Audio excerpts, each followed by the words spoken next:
Your ears do not deceive you. You have just entered the Cryptid Creator Corner brought to you by your friends at Comic Book Yeti. So without further ado, let's get on to the interview. Hello and welcome to Comic Book Yeti's Cryptid Creator Corner. I am one of your hosts, Jimmy Gasparo, and I'm excited tonight. I have a first-time guest, and they sent over the first 3 issues of their comic book, The Digger, and I loved it. I cannot wait to talk about it and tell you why. But please, welcome to the podcast, T.S. Luther. T.S., how you doing tonight? I'm doing great. My name's TS and I write comics. Thank you so much for having me on, dude. This is awesome. I get to be on the show that I listen to all the time. I'm a little bit starstruck, so I'll try to calm down a little bit. I haven't been drinking caffeine this entire time, so I should be able to keep it calm and even keeled.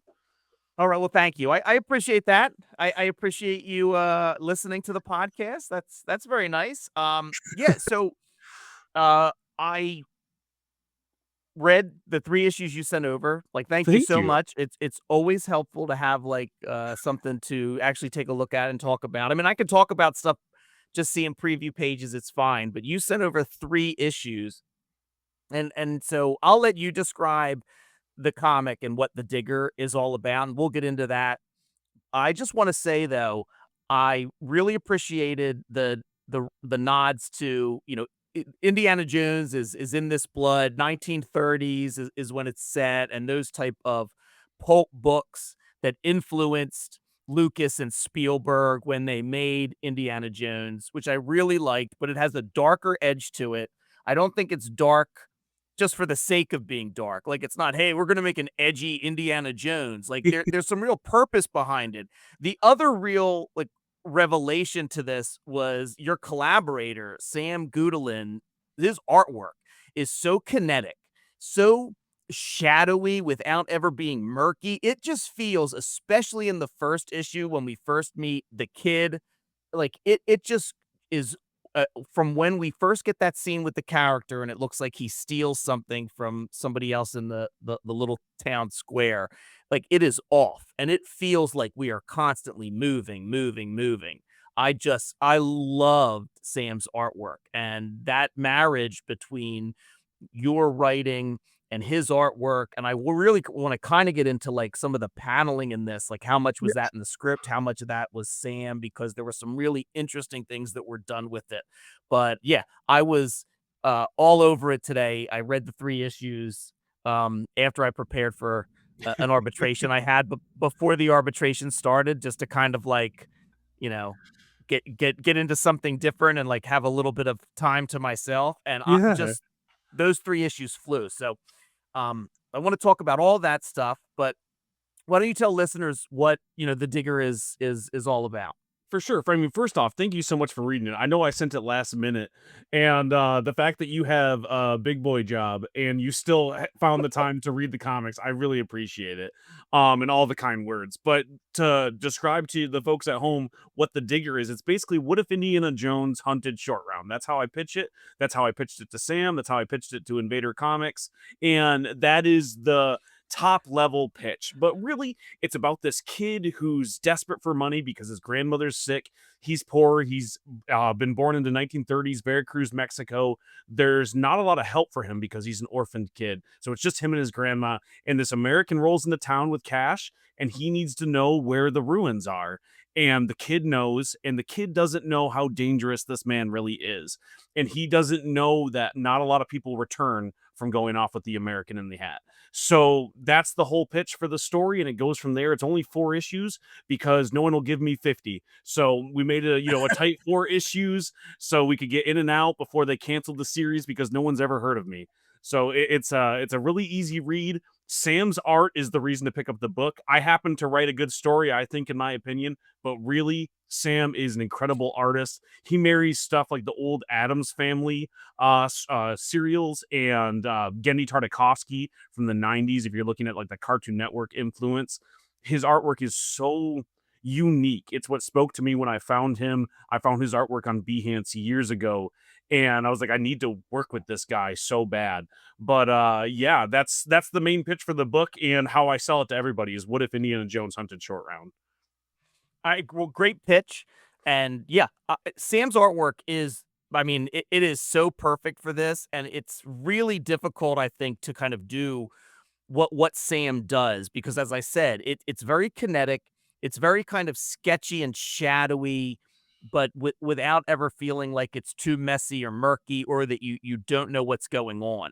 And Right. because it's set in the 30s and it has these pulp influences, um, there's I'm very curious in terms of like some of the characters, if Sam based them on some real people, because I think it might be at issue 2 in particular. There's a character who has a very like Peter Lorre like look and feel to him, and I was just it was almost like a bit of like when some of those stars from like the 30s and 40s would show up in like the I guess the Warner Brothers cartoons, but Right. um, there were a couple of nods to I thought maybe some real actors, but I really really loved it, and it's so great to go into something and it's one of the things I love about indie comics. It is great to go into something with no expectations, whatsoever. You're just like, "Hey, this is an indie comic." Sometimes they're great, sometimes they're just okay, sometimes they can be bad, but look, no matter what they are, a lot of work went into them. So I try and always just go in and with with an open mind, and I truly loved this story. I That means loved so how much, man. Thank you. I loved how it all played out. I loved the look of it. I loved the ending of it where we kind of get a little flash to like way back in time that kind of maybe gives us a little hint as to what these ruins are all about that the American is looking for. Um, there was just so many fantastic moments in it, and I really love like the paneling choices. Like there's some things where when the American is kind of enticing the kid, like, oh, maybe this kid can help me, and I can, because he tried to steal my wallet, I can give him some money. But like, there's little, but like the boxes and the arrows to kind of like show you what is going on was really cool. There's a couple of pages where we see like a wide shot, and then at the bottom, it's like 6 or so little inset panel boxes that give us like a little glimpse of like all around to kind of really give us a feel for the life of the village or the jungle or wherever they are. Like all of those little touches were just very different and interesting. There's a million different ways you can tell a story in comics. There's a million different things you can do with panels, and I really loved all of that. Was that you? Was that Sam? Like how did that, like, the actual development in terms of the script writing play out? Well, I mean, like you were mentioning before, like when we draw inspiration from actors and stuff, is that on purpose? Everything in the book is very intentional. Me and Sam did a lot of research. We do a lot of concept art stuff. There's a lot of designs. If you like the Sorcerer, like that old movie, there's a lot of stuff in there that we use as inspiration because we wanted it to feel like an old pulp adventure. We wanted it to feel like one of those old books. So everything in there is very intentional and very collaborative. I might have written the script and Sam draws the pictures, but it's co-created by both of us. It's our book, and we work heavily together on all of it.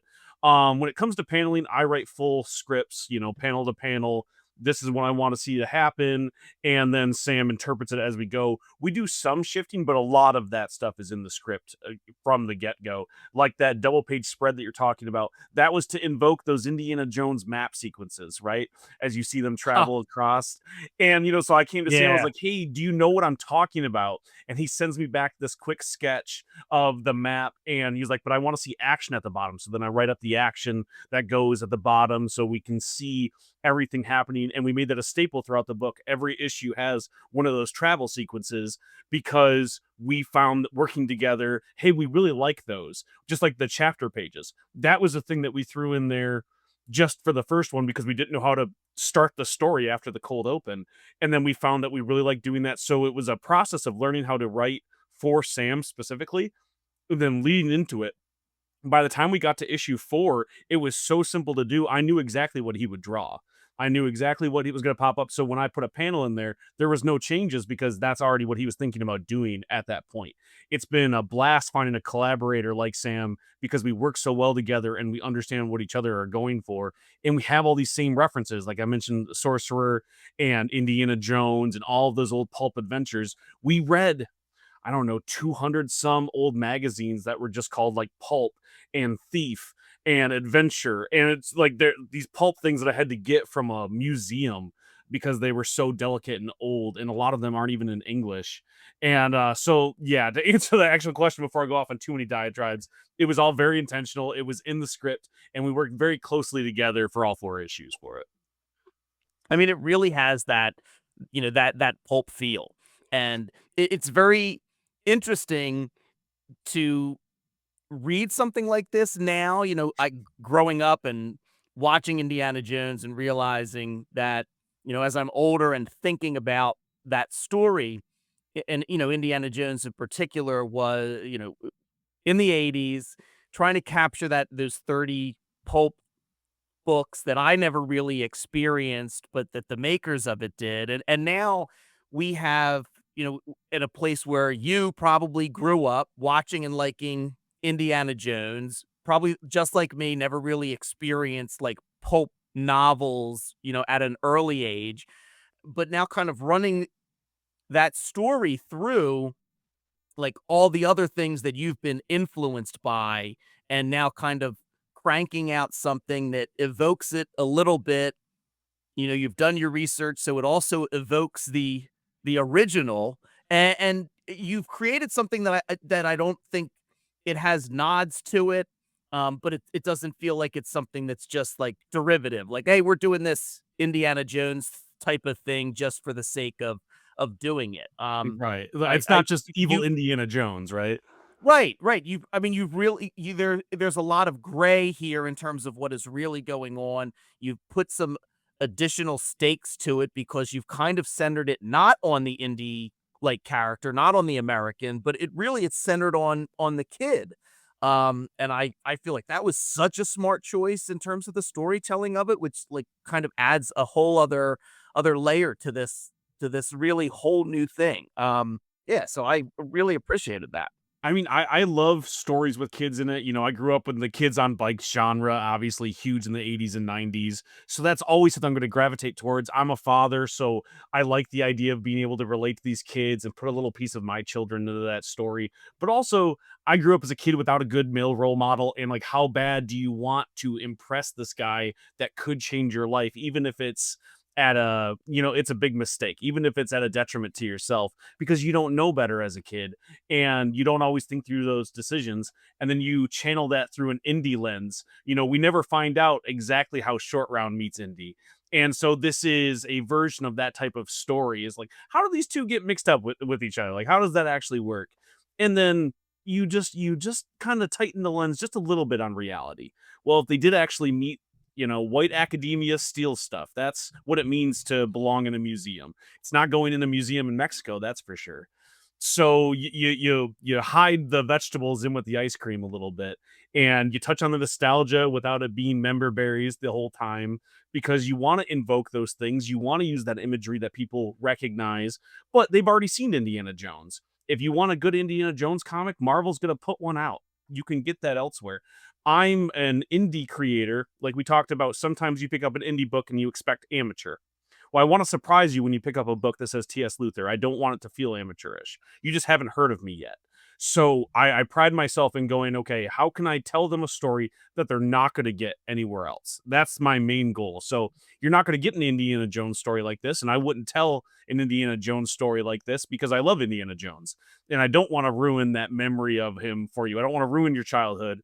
Let Indiana Jones be this folk hero, even though he also steals stuff and puts it in a white museum. But the Digger isn't Indiana Jones. He's legally distinct, as the publisher says. So he can be a little bit more grimy. He can do what needs to be done, and he can take the treasure and not have to share it. And we can think about that and make that the dissection that you see in the book without going, isn't Indiana Jones swell? This is great. This kid is probably not in Yeah. danger at all. Right. Oh, no. I mean, I say Indiana Jones because that it has that feel, but like, yeah, Totally, the yeah. American, the American is 100% in his off days not a professor at at at any accredited institution. Yeah, Like, not they won't employ him no, with children. That's definitely true. no, definitely not. So in terms of your, writing indie comics, what is it like when you have something like, a story like this and working with Sam? Like, what is the experience like, either like pitching this or getting a publisher interested in it? Like, because this is kind of, I talked to a ton of indie creators, and it's a weird time because, you know, r- in the past 5 years with the pandemic, but and pencils down for a lot of folks, and the industry upheaval with the pandemic, and then with Diamond declaring bankruptcy, um, and you have like a lot of indie publishers having some issues and also declaring bankruptcy or going away. But then you also have like crowdfunding, and so to a certain extent, there's no better time that you can, if you have the money, make your own comic or try and crowdfund your own comic. So, like, what has that experience been like for you? For, as you said earlier, just someone who wants to tell your little stories. I don't mean to be demeaning. No, Those are I the said words it. you used, I think. But what has that been like for you right now? I mean, it's a roller coaster because when I decided to get into comics, I knew going in that nobody needs my stories and nobody wants my stories. And that's not because I don't have good stories to tell. We're in a very saturated market. Luckily, and it's not perfect, but it is much better than it used to be for a professional comic book writer. They don't chew them up and spit them out the same way that they used to.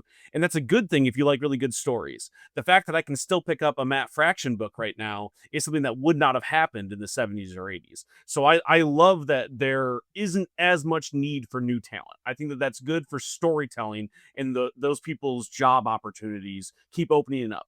Mad Cave Studios doesn't need to find an unknown person when they can hire people who are working right now in comic books who are looking for a job, right? So that means an up and comer like T.S. Luther is not exactly a commodity.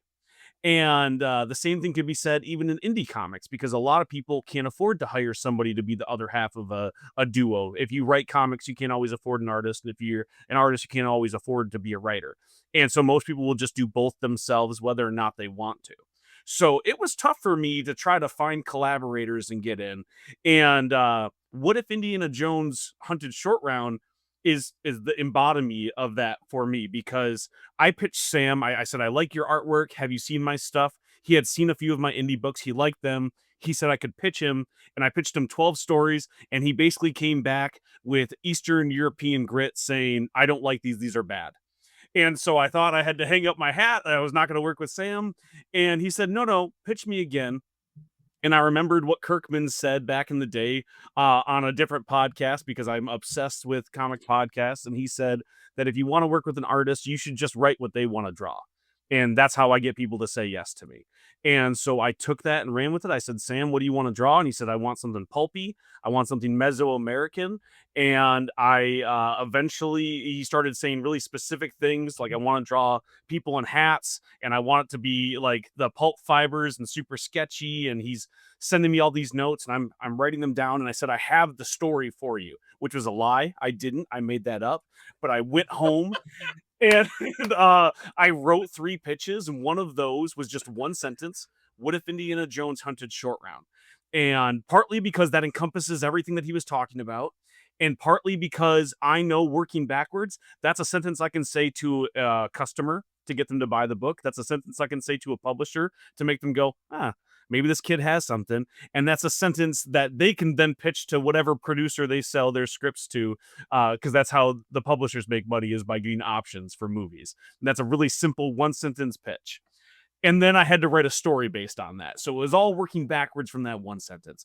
And that's been my whole career in comics is just trying to convince people to give me a shot because they don't need me. They don't want me. And that's not an indictment of them. And that's not anything to say about my character or my skills. There's just a lot of stuff out there. There's a lot of comic books, there's a lot of comic book creators, and they don't need new blood. So I have to do everything I can to break in that way, because I do want to work with bigger publishers. I do want to exist in mainstream comics. So mostly it's just been a fight. I get a lot of no's, and even more, I get a lot of silence from other podcasts, from creators and collaborators, from publishers. It's just been getting used to the silence, working in a vacuum, making stuff and throwing it out there, and not being offended when nobody is interested. That's most of working in indie comics right now, is if you can do that, if you can exist in that vacuum, you can eventually make it. And what is it when working in that silence or that vacuum? What is it for you that like keeps you going? You have these stories you want to tell. I mean, I want to tell stories, period. That's always been the Yeah. thing. So I have a production company. It's called Can't Be Killed. And it's called Can't Be Killed because when I decided to do this, I told myself I was going to do it no matter what it takes. Even if I never make it, I'm never going to give up on it. I can't be killed. I'm going to do this no matter what. Even if I'm losing the entire time, I can't fail unless I quit. So that's what keeps me going. I have 2 little ones here at home and an amazing wife who supports all of this. And for a long time, that's all I ever wanted for my life. When I met my wife, I was living in a van, living down by a river, literally.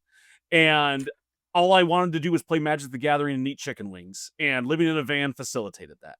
But then I met a pretty girl at college, and I didn't want her to have to live in a van. She wanted to eat other things other than chicken wings, and she didn't play Magic the Gathering.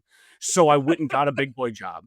And then we had kids, and I didn't want them to ever have to live in a van. I was so deathly afraid of ever having that life for them. So Yeah. I made sure to get an even bigger boy job and do that so they never had to. So I never did anything for myself because I didn't want that. I wanted a family, and I got it. And when Yeah. COVID hit, I wrote a small anthology because I was bored. There was nothing to do. I was getting paid to write about car parts, but there was no car parts to write about. And all the automotive companies were basically shut down. So I was just sitting there. And so I wrote an anthology and got it made, published it myself. Nobody read it. And, but it was really scary because I realized for the first time that I wanted something for myself. I wanted to be a comic book writer. And I knew that everything that I did from that point on had to be working towards that goal. So that's what keeps me going in the vacuum, is I'm not going to give up. I eventually I have to pay for those kids again. They eat every day and they keep growing into new sizes of shoes. So I got to keep selling books, man. That's the perfect sell right there too. Buy T.S. Luther comics. His kids depend on it. They don't need it. They don't buy the books. I mean, that's a great slogan. At a convention, have that on the banner. Buy T.S. Luther's books. His kids need to eat. It's You true, just- man. But just say it. that's what keeps me going. I couldn't have done this in my 20s. Is the thing. I didn't want it bad enough. And being in my 30s, there's a ticking clock, right? There's I can't afford healthcare. I'm a poor dude. I eat way too many chicken wings still. So there's a little bit of like, I do all this hustle. I put out all these books. I pitch all this stuff. The vacuum doesn't scare me because it can't hurt me, right? There's no criticism that can bother me because I'm going to keep doing it anyways.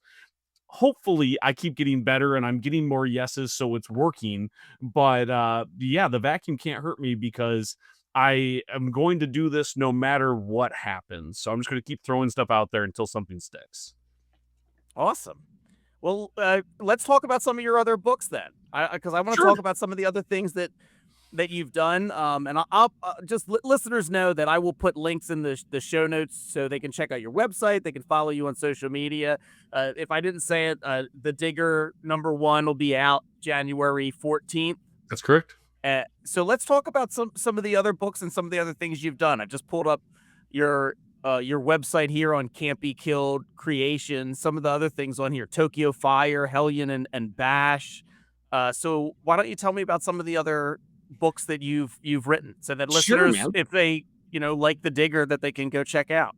Yeah, so a little after COVID, I started pitching all of these books because I thought that's how you break in, right? You make a pitch packet, 5 or 6, 7 pages, and you pitch them to publishers, and they say yes, and then you're hired, and you work at Boom, and then you do a series at Marvel, and then you go back and you do a book at Image, and they make a movie about it. That's what I thought would happen, and it turns out that's not at all what happens. You do all that stuff, and you burn through your life savings, and then they go, no, you're supposed to self-publish a book. So you desperately have to come up with a way to self-publish a book, even though now you're broke and you no longer work at those automotive companies because you stupidly quit your automotive job to write comic books, which I tell you kids at home, don't do that. That's a bad idea. There's no money here. I took one of those pitches. It was a 7-page pitch called Tokyo Fire. It's basically cyberpunk Scott Pilgrim. A bunch of kids see something that they shouldn't see. They're living on the streets. They're just trying to steal kind of a high-priced hover bike to make ends meet and maybe get out of this irradiated slum that they're living in. Very Akira like. And they steal the wrong bike. They see something they shouldn't have seen, and they get roped in between a revolution, basically between pyrokinetic madmen, superpowered cops, superpowered criminals. The city's going to burn down, and they're just there, two goobers trying to steal stuff.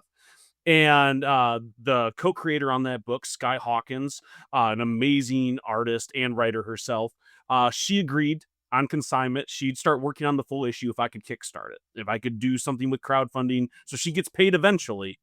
And so we did that. We went to Zoop because Zoop offered to teach me how to kickstart a book, basically. And we raised a little over $3,000. I gave that all to Sky. I said, go with God, please draw this book. And that's Tokyo Fire, issue 1. And it's sold well enough for us to make a few other books. And now Tokyo Fire is being published by my buddy's publishing company, Professional Entropy. Full disclosure, I own a piece of that company because I gave him all my books. And he said, I guess you own some of this now. And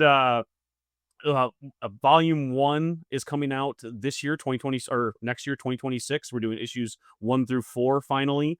We're still working on distribution. We were talking about that a little bit offline, but so hopefully you'll see it in stores. If the Digger sells well, you'll see my name all over the place. If it doesn't, remember my kids, the van, buy some of my books, throw me some coffee at some point. Then Hellion and Bash is a little bit more of a passion project. It's a superhero story. It's basically, what if Batman was abusing Robin and all the superheroes turn a blind eye because Batman is scary and he saves the world from people like Darkseid, who's going to save it if we turn in Batman for being a bad dad. So the supervillains step up, save the kid, and they all go on the run from the superhero community. That's Hellion and Bash.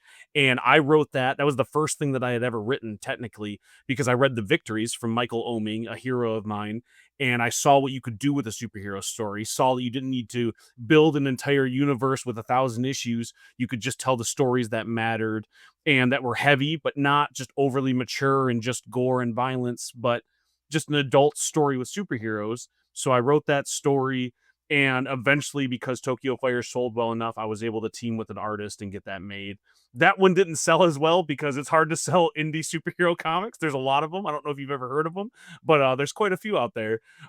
So we only did 2 issues of that. That's also at Professional Entropy. You might see an issue 3 at some point in the future. But I'd self-published those, and then they went to a publisher. I do a lot of work for other indie comics, a lot of for-hire stuff. I do freelance work for Mr. Fish Comics, which is a indie legend. He does about 200 books a year because he's a madman. I write his series Alice Lost in Wonderland, which is an adult Alice getting lost in Wonderland. She stays there so long, she becomes a Deadpool-esque bounty hunter. And it's really funny and madcap and very Kickstarter-y. If you know indie comics on Kickstarter, they're lewd and blue quite often. So yeah, I write lots of indie stuff for a lot of people and a lot of stuff that you'll never see because I'll get hired to write a script, and indie comics are hard and expensive, and sometimes they don't ever come to fruition. So I'm doing my best to exist in those trenches right now. Yeah, I mean, it is tough. I 100% agree with you. It absolutely is. But yeah, I really like the Tokyo Fire, and I mean, Hellion and Bash. I mean, looking at your website and looking at some of the preview art that's out there. I mean, that's the thing. Like, there's so many comics out there, but it's amazing the stuff that you can still discover, and it looks great. Indie comics, it doesn't mean amateur. I know that some people do think that, unfortunately, but Right. yeah, there's so many amazing indie yeah. comics. Yeah, like sometimes it does mean that because everyone's comic is their everybody has their first comic, right? Their first one they worked on, they drew themselves with a green crayon in their bedroom and stuck it up on Webtoon. That is a rite of passage for indie comics. I mentioned that anthology I worked on. It's not the best book I've ever written. I don't know who needs to hear that, but you'll have to start somewhere. And Yeah. so it does get put in that same bucket, and I'm okay with that. I'm never offended when people see indie comics and we're all lumped together. But it does run the gamut, and I try for mine. I love when people are surprised when they pick up one of my books. I get a lot of messages that goes, actually, it was really good. And they always start with actually, and it used to offend Yeah. me, but now I wear it like a badge of honor. I'm like, you expected this to be terrible, and now you believe it's worth whatever you paid for it, you know? And that's special to me. And that's the thing that I think I can bring to the table when I pitch to publishers. Because The Digger has sold well enough in pre-orders, the publisher, Invader Comics, is very happy, but I'm getting really interesting messages from stores that had a lot of pre-orders for it, and they all come back with the same sentiment, basically, is, who the hell are you? I've never heard of you. We've never seen a T.S. Luther book on our shelves before. We've only ever sold 1 or 2 other Invader books. Why did 50 people come in and pre-order your book from our store? And that's really cool. I love that they're surprised by it, and then happy once they read it themselves, because I always send them a copy, because I go, this is who I am. I'm TS and I write comics. Check it out. And I like that it can be surprising. I rue the day that they're like, it was fine. I do worry about that, and I know it'll happen eventually, but for now, I'm happy with the surprise. The low expectations I will use to my advantage. Yeah, the surprise, actually it was good, is much better than it was It's fine. fine. I agree. I agree with that. Um since you mentioned chicken wings, I haven't been able right now, because it's late at night, to stop thinking about chicken wings. Chicken Let's wings are just one take of a my quick favorite chicken things wing too. break. Let's Should I'm we gonna hit up should. Wingstop. Like, what's your favorite chicken wing? Yeah. What's your go-to place? Uh, that is tough, because I'm always on the lookout for like a good wing place. Yeah, I'm in North Wilmington in Delaware, and I'm always kind of looking for like a great wing place. And it just really, it just depends. There's a place right around the corner for me that's just like a pizza place, sandwich joint, and they make really good wings. They have a couple of different sauces that they put on them, and they're fine. They're okay. My favorite chicken wings actually are um a buddy of mine who I used to work with at a different firm had like a smoker and made his own smoked chicken wings. They were the best wings I have ever had in my life. They were like a top 3 wing. And I'll unless I don't work at that firm anymore, so I don't know if I'll ever have them, and they were the best. You're gonna go head to head. He's gonna be opposing counsel, and you're gonna be like, listen, those wings Liter- though, right? Like, no matter how this shakes out, yeah, let's talk. Let's talk wings after this. yeah. If I win, if I win this case, you pay my client X, and Plus you chicken give me wings. chicken wings. X's Uh, amount of money where Y is chicken wings. yes. Like, I'm I, from I Michigan, so wings are in our blood. okay. I'm more of a fan of like a dry rub type of wing. I'm not. I don't like them heavily sauced. How about Oh, no, you? you got see that's again the Michigan they'll cover it in sauce. I need it slathered in Okay. it. And I have two. My roommate, my brother-in-law, I love him dearly. He also smokes chicken wings, and they're the best chicken wings on the planet. But it's bone on. Sometimes I'm a trash monster and I just need the most like McDonald's version of wings. And for that I go to Pizza Hut wings. When I was living in the van, I was getting Pizza Hut wings at the time. I think it's like they had Wing Street and they incorporated it or whatever. And when I would buy 50 of them and go play Magic the Gathering and eat 50 chicken wings every week. And so that's my go-to is these crappy Pizza Hut chicken wings that, like, I mean, you could basically microwave them and get the same consistency, but that's what I need in my life sometimes. As a monster who writes comic books for a living, sometimes you just need the worst possible food in a pile next to you. And what better to facilitate that than Pizza Hut chicken wings? I didn't even know Pizza Hut had chicken wings. Are they boneless? Like, are they They do boneless both. They do wings? bone-in and boneless, but their boneless is what you want. You Okay. want the like, is this for sure chicken meat? I'm not sure. But it's been deep fried Right. and then smothered in sauce. So maybe you wouldn't like them because of all the sauce. But I'm you know what? I'm gonna leave this interview. I'm gonna go get 50 of them. It's frozen outside. Everything is sheer ice, and I'm gonna make the 30-minute drive because I live in the middle of nowhere, Michigan. I'm gonna go get some wings. So thank you for this. Or how dare you? I don't know. It depends on how well my heart does afterwards. Yeah, I have not really eaten at Wingstop a lot. I've only ever had Wingstop once. My brother and I, my brother Bobby, Cryptid Creator Corner's #1 most dedicated fan. Bobby listens to all my episodes. Hey Bob, how you doing? um, my brother and I had to we flew down to Florida. This was maybe 2 years ago. We flew down to Florida on a Thursday night. And my mom's older brother had passed away, and so he was cremated. So we flew down on a Thursday night, picked up his ashes in Florida, and we had to drive them back so that my brother could go to work in Wilmington on Saturday afternoon. Day trip. And yeah, basically, it was less than 48 hours. So we flew down on a Thursday night. We stayed at a cousin's house who lives in Florida.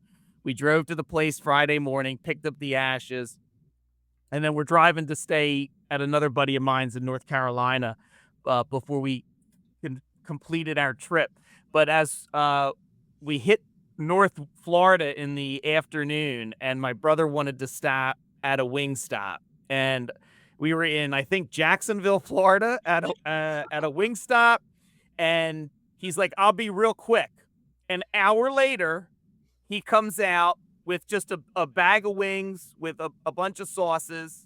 I left him in there because my brother asked too many questions, like, your golden sauce, how spicy is it? I'm like, Bob, I can't be here for this. Just they're wings and sauce.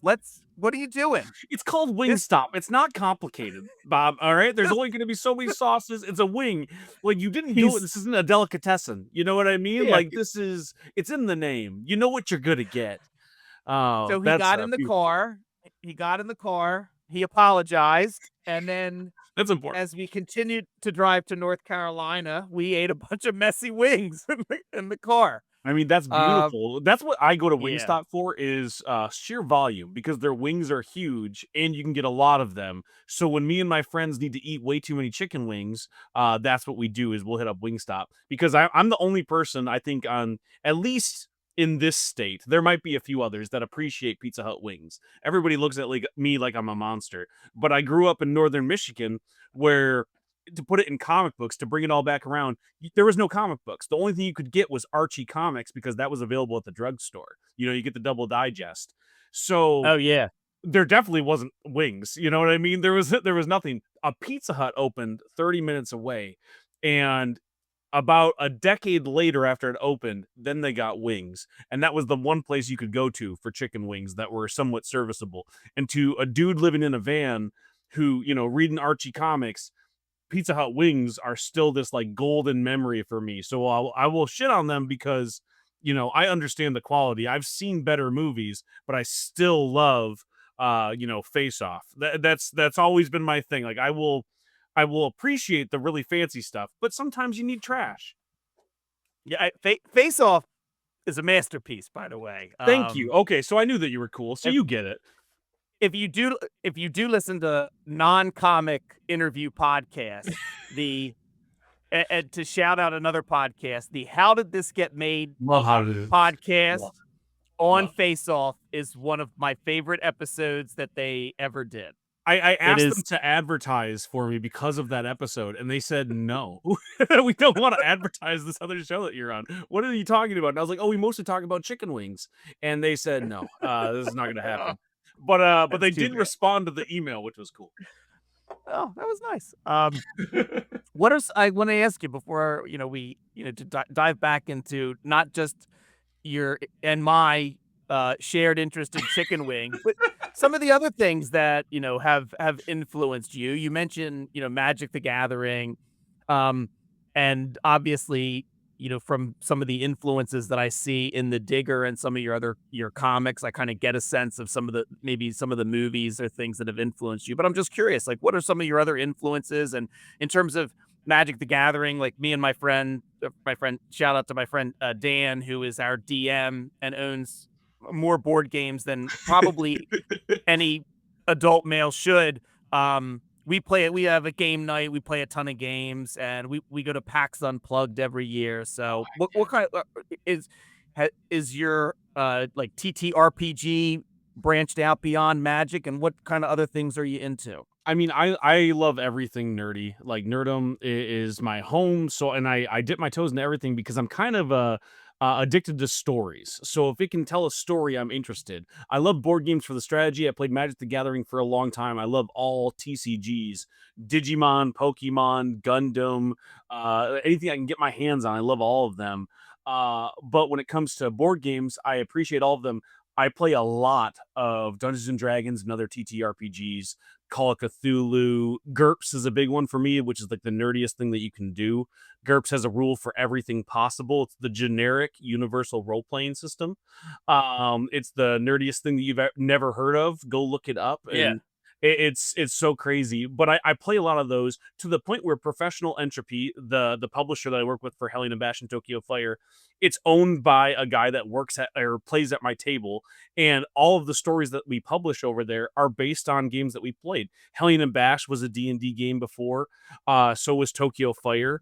Like all of the books that we published over there. So TTRPGs are a huge thing for me. Before I got on this call, I was arguing with my buddy John, shout out to John, about when are we going to play soon. He's like, we haven't played in several weeks, because I was the forever GM. That was my outlet for telling stories. And when I started to get work in comic books, I had to pull away from running a game every single week, or sometimes 2 games per week. And a lot of my creative juices went to telling stories in comic books. So they're always a little bit salty, just slightly, because I can Yeah. GM a lot less for them because, Yeah. I got to sell those No, stories. I get it. There was a TikTok I saw. I can't remember the name of the creator, but it was about D&D, and they said the biggest D&D villain is scheduling. Oh man, it's so true. Like a bunch of adults. And the joke always was, Yeah. because like I was this boring dude who worked at automotive companies. I was in meetings to schedule more meetings with a CEO who's really concerned about our numbers of meetings. And so like I would just sit there all day in my boredom and write, new D&D stories or new games. And once I started working in comic books, those ideas went into the comics. And now I am also an adult who has jobs. Once I started to get a little bit successful in comics, I'm busy now too, because before it was like, TS doesn't have a real job. He writes comics. He's just at home. It's fine. But now I have things. I'm on podcasts. I'm doing these marketing tours for books, and I have signings coming up in January. And they're like, "What do you mean you're not just going to be at home for us to roll a dice? Where are you traveling to? You don't leave your house." And I'm like, "No. People are buying the book. I have to leave now." And now I'm like a unicorn. They never see me. Once in a while they'll try to catch me, and it's more of like a quest for them now. Um, it's you have a very on right now talking. You can tell you're a good storyteller. Oh, thank you. Not just from the 3 issues of the Digger I've read, but just talking to you right now. Look, I've done over 200 some episodes of here. I can tell you're a fast talker, but you know exactly what you want to say. You can tell you're a good storyteller. You're also you have somewhat of a self-deprecating sense of humor and very funny. I'm I curious, appreciate what are that. some of your humor influences? Like Oh, what is the stuff that really has molded TS into the person sitting before me?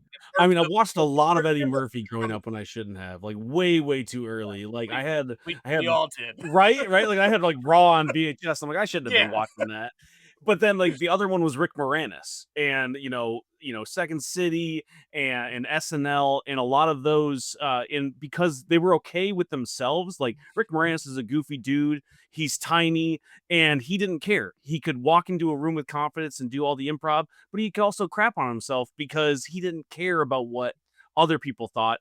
I have an amazingly hot wife at home who loves me, who's nerdy, who loves that I write comics. She reads just as many comics as I do. So back to the criticism and working in a vacuum, as long as she likes me, I can crap on myself all day. So I can lean into those comedy, tropes of being self-deprecating, because I know that her opinion is the only one that matters. So, Yeah. growing up with Rick Moranis and people like that, I'm like, I can crap on myself. It's a good time. It makes people laugh.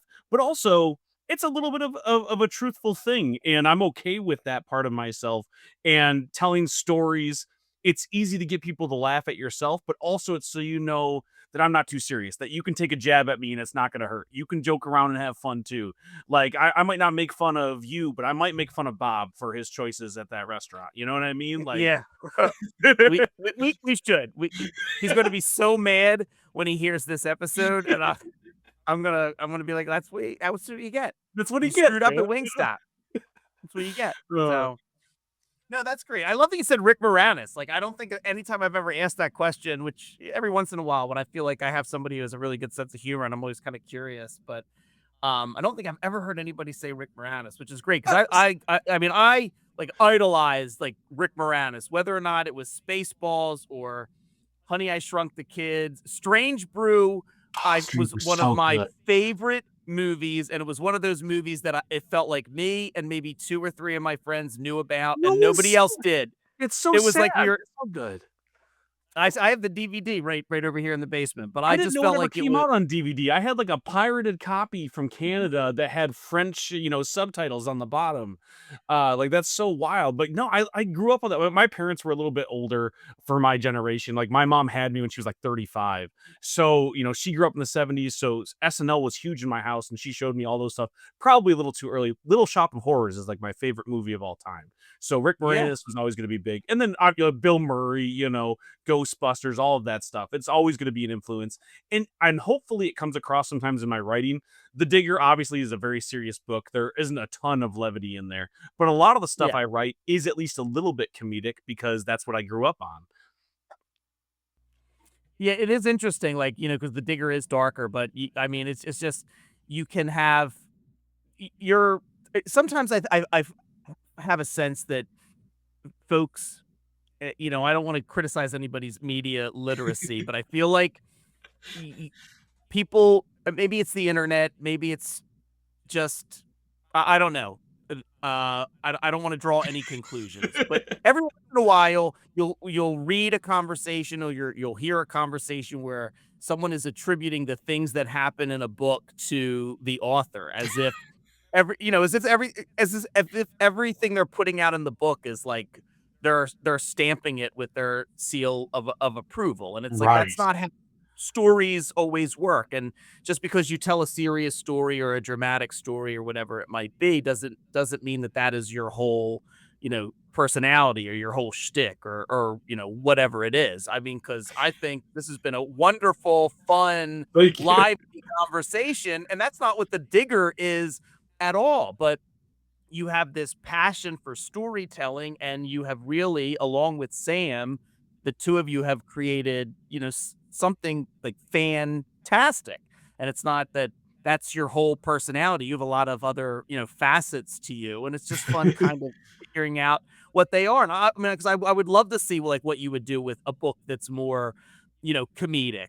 But right now we have The Digger coming out with Invader Comics January 14th, and I encourage everybody to check it out. I think what TS has written Thank you. is wonderful. Sam's art is fantastic, and I hadn't heard of Sam before. I don't think, but I mean, this stopped me like in my tracks when I was reading it. I just thought it just a really great collaboration between the two of you. Thank you, man. I appreciate it, and we had a blast writing it. I hope everyone sees that when it comes out. I know, I make a lot of jokes here, but we took the book very seriously, and this is our big break book. If you want to support a smaller, creator, jokes aside, go and talk to your comic book shop about it. Even if you don't want to pre-order it, that's okay. Mentioning us gets the buzz out there. A lot of shops haven't heard of us, and a lot of shops haven't heard of Invader Comics. So just talking about it at your local shop, mentioning it's something that you're interested in. And if you do pick it up January 14th, let people know how you liked it, because it does go a long way. Because again, if you don't buy this book, my kids don't eat. I don't get to go work for Marvel someday, and I'm going to go back to living in a van. So if you don't want that to happen, go and pick up The Digger on January 14th. It's a good time, and pick it up before I get sued by Disney. Yeah, I'll have links to the show notes. But as TS just said, and I've mentioned it a million times on this podcast, if you like indie comics, if you like one of these interviews, and if you like the person who I'm interviewing, whether or not it's a writer or an artist, if you want to support them, the best thing to do is to pre-order it, though, at your local shop, to give issue number 1 a chance. Let your local shop know, because that drives like how many not to get too in the weeds, but how many comics are ordered tells the publisher, whether or not they're going to be able to go on and make more. So it's so helpful to order it, through your local shop. If you have a pull list, tell them that you want it there, Yeah. or go in and ask for it. It's the best thing to do. But I'll have links in the show notes so you can check out TS's stuff. You can follow him on social media, and you can I'll put a link for Invader Comics stuff as well, so you can check out some of their other books. But Please do. They have some yeah, amazing books. They're awesome, and I mark my words, me aside, even if you don't pick up the Digger, Invader is going to be where Mad Cave was a few years ago. Mad Cave's blown up, and you see people, it's breaking into the mainstream in a way that people hadn't heard of. That's going to be Invader, because they are growing immensely, and they've done really well since switching to Lunar from Diamond. Like, they're going places. They're going to leave me behind, but on their way, they're going to get to some really awesome places. So don't sleep on them. Check out Invader Comics. well, I think they'd be silly if they left you behind, because I think they have something really special with the Digger. I truly, I appreciate really that, do. man. Well, So, like, we're only doing 4 issues right now, but if it sells well, the Digger returns, the Digger takes Manhattan, the Digger in space, Invader, if you're listening, I know I only sold you 4 issues, but if we sell those movie rights, we can keep it going. There's tons of places that you can dig. You can even dig in outer space. So just hear me out. I have pitches for days. the Digger 2, Diggers. Oh, 2 shovels. He's got 2 shovels this time. He's got 2 shovels. He's got 2 shovels. Listeners, thank you so much. This has been a wonderful conversation with T.S. Luther. The Digger, Invader Comics, January 14th. Thank you so much for listening. And let me know what comics you're reading. If you pick up the Digger and read it, you can find me on Blue Sky. You can find me on TikTok. Let me know what it is you're reading. Let me know if you liked it. And let me know what other indie comics or whatever it might be, Big Two. Let me know what you're reading and what you're checking out. Thank you so much for listening. Rate, review us, do all those things they tell you about podcasts. It really does help. Yeah, And do it. thank you. Do it. Thank you. Thank you so much for listening. Good night, and I'll see you next time.